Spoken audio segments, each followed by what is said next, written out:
નમસ્કાર, KTV news Gujarati સાથે હું છું ઉર્વિશા વેગડા। સમાચારની શરૂઆત કરીશું।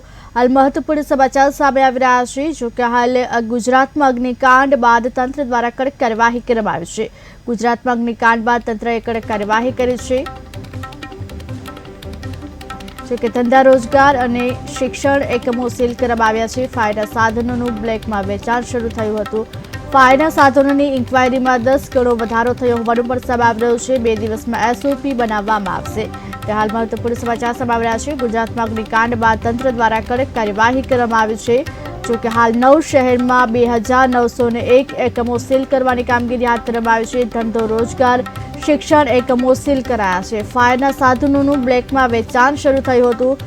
ફાયરના સાધનોની ઇન્ક્વાયરીમાં 10 ગણો વધારો થયો છે। 2 દિવસમાં એસઓપી બનાવવામાં આવશે। ત્યારે હાલ અગ્નિકાંડ બાદ તંત્ર સફાળું જાગ્યું છે। કડક કાર્યવાહી હાથ ધરવામાં આવી છે। ધંધા રોજગાર અને શિક્ષણ એકમો સીલ કરાયા હતા। 9 શહેરોમાં 2901 એકમો સીલ કરવાની કાર્યવાહી કરી હતી।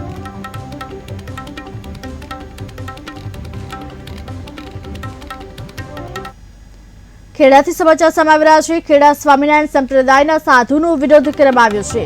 વડતાલ સ્વામિનારાયણ મંદિર ખાતે એકત્ર થયા ભક્તો ગુજરાતમાંથી 300 જેટલા હરિભક્તોએ વિરોધ કર્યો છે। સ્વામિનારાયણ મંદિર ખાતે હરિભક્તો દ્વારા વિરોધ કરવામાં આવી રહ્યો છે। મંદિર પરિસરમાં લંપટ સાધુઓનો વિરોધ કરવામાં આવી રહ્યો છે।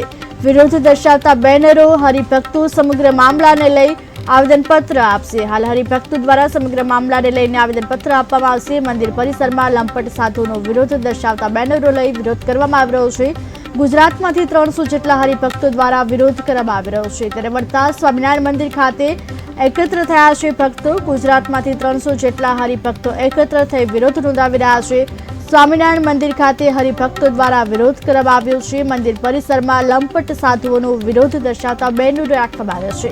હરિભક્તો સમગ્ર મામલાને લઈ આવેદનપત્ર પણ આપશે।